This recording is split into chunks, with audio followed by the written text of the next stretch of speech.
Hello viewers, you're welcome to today's episode of Child Abuse. Child abuse has also affected our mind state, putting our future at stake and everything that we hold. So today I'm at CEDOVIP with Miss Tina Musuya, the Executive Director, to find out how domestic violence has greatly affected the children, what the plans for the children are like, and why children have a very little voice during this pandemic. Miss Tina, like I said, I'm Princess Tyra Abok, and I'm so humbled to sit here today having a talk with you. So kindly introduce yourself to our lovely viewers and tell them who Miss Tina is. Thank you very much, Princess Tyra. My name is Tina Musuya. I work with Center for Domestic Violence Prevention. We are based here in Kamocha, but our work is across Uganda. And we work to prevent domestic violence because for us, having safe homes and happier relationships between men and women and their children is of critical importance here. I'm very honored to be with you on this very important issue, and I would really like to thank you for bringing the issue of the children's voice here.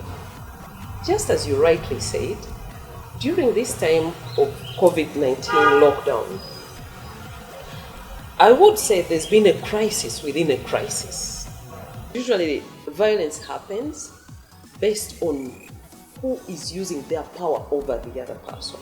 Okay, Madam Tina. Violence happens when the person is using the power over another. Like, don't you think that, yes, parents fight, it is in nature, but don't you think that there is some way that parents should try to control their anger, try to control their temper? Because basically, when parents fight, the child will see this is what I should do when I grow up. Because to us children, you parents, to us like role models, you're like our heroes. So whatever you guys do, good or bad, we shall copy. So if now we're stuck together in the same house in lockdown, now if the parents are fighting daily, they cannot control their anger, there is an issue of the child's life that is going to be greatly affected. And when that part of the child's life is greatly affected, everything falls. So what do you have to say to parents and try to sensitize them on how to control their anger when the children are around? So, you are very right to make that call towards parents. Because these parents, as you rightly said, are the role models. So if parents do not prevent the violence, something that is called intergenerational violence happens. The younger generations learn about that, how to use violence and to accept violence, so they will also perpetuate it in their adult lives. That's one thing. And parents must know that that is unacceptable. These children have a right to grow up without violence. And that's why we keep saying, if parents cannot handle these things, let them seek for help. They can either talk it through with counselors, go to court or police, but they must never use violence at home. That's one. So it's unacceptable. It's also important that children know where to call for help in case it's happening. At least talk to a counselor. There are always helplines that you as a child you can call for help, because many parents keep quiet about it. And silence is the worst thing that anyone can ever do, because silence means it is going to continue. So for the parents, if violence is happening, maybe a mother, and you think you're keeping quiet to keep the family together, you're hurting the children, because they are aware of what is going on and it's negatively affecting them. Psychologically, they are not well. They will not perform well. Some of them even turn to, delinquent behavior, and they become easy prey for other people who are going to abuse them. Okay, Madam Tina, you said that the children will become an easy prey, and if you think you're keeping silent and you're keeping the family together, you're actually hurting the children. But I think that parents out there know these things, but they choose not to follow them. Why? Because they see that it's a joke. When people are abusing children, they don't do it seeing any result of their behavior to children, because people are taking our rights as a joke instead of taking them seriously. People are taking humans' rights seriously, but they're not taking children's rights seriously. That is why I'm always confused. Children understand, children learn, and children have emotions. And we are also letting parents know that they must listen to children. How you feel is different from how I feel. So when I use my experience to silence you, that is very wrong. Because now look, we as adults have been talking about our experiences of COVID. And as you rightly said, not so much attention has been paid. I like the introduction of this conversation. Children are being impacted very differently. Their life has become difficult. I can't imagine a child who can't play, a child who cannot speak, a child who is restricted to stay in one place like this. A child is a growing person who needs to be cuddled. But now that can't happen because we are social distancing. And you can't go to school, you're supposed to be in school. It is not holiday time. And now they're making things difficult online. It's a crazy world already. So the question is, how much have parents tried to learn how to support their children to cope with all these difficult changes? How have they checked in with them to know what is difficult? Because even as adults, it's already difficult for us. So, Madam Tina, Yes. please may you tell me, have you as CEDOVIP bothered, or after you do any sensitization or give helplines, have you bothered to go back and see if the parents have understood or something like that? Because what I really want is for the parents to understand and stop abusing children. And right now it is all over the world, and not only in Uganda, it is all over the world. But I don't understand why parents enjoy abusing children, but they might not enjoy it. And this is where the childhood part comes from. Like people say, charity begins from home. Every character and behavior also begins from childhood. So when a parent is abusing the child, they'll probably remember that same moment when that happened to them, and they'll do it to the child and say, this is what they did to me, so that I should always do it to another person. So if parents can listen, because parents don't want to listen, and most things come from childhood. For example, like those people who are thieves, murderers, and rapists, maybe that's how they treated them in their childhood. Maybe they're affected by that moment which they saw. And one thing that I have noticed in my fight against child abuse, I have noticed mostly that people don't care about our rights. They don't. People forget our rights and they just make up their own rights.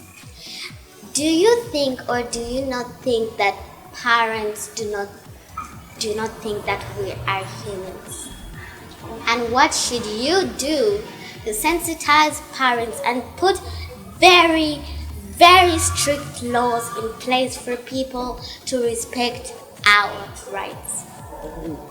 So, Tyra, I hear you, because where we live, especially here in Uganda, many adults look at children as objects that they own.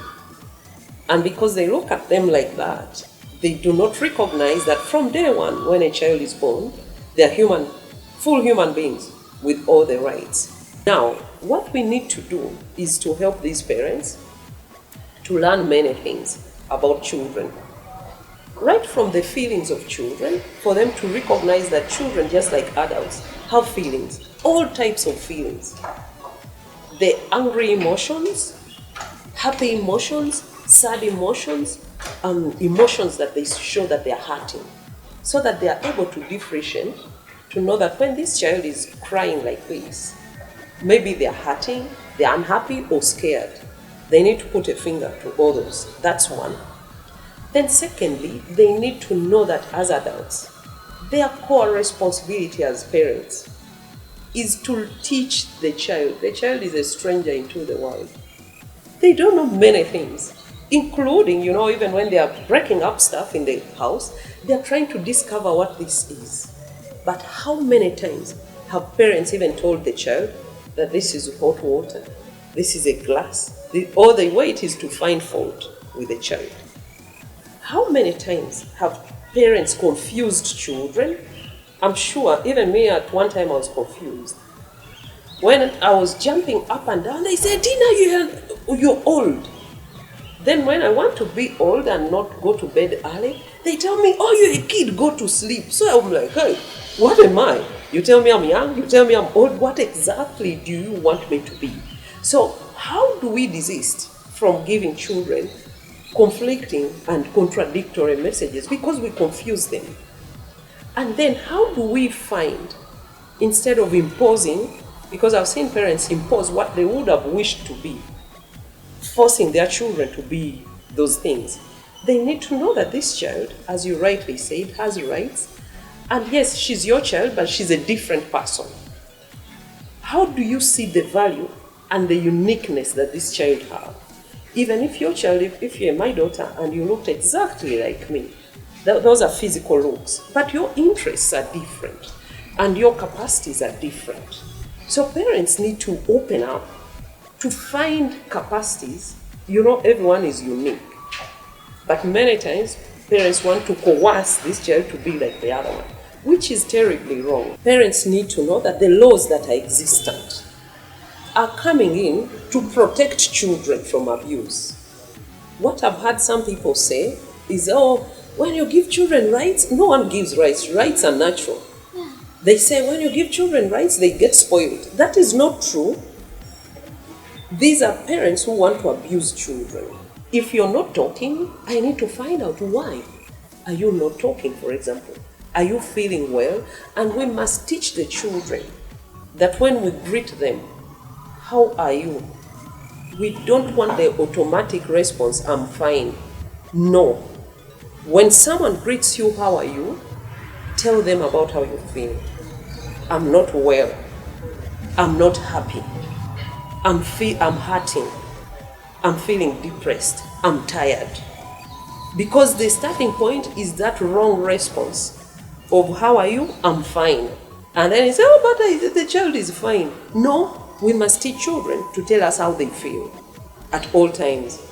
So start from now, whoever is listening to me, teach your child to tell you how they are feeling. The automatic fine, if they tell you fine, ask them what is fine about you. Are you happy about what? Tell me.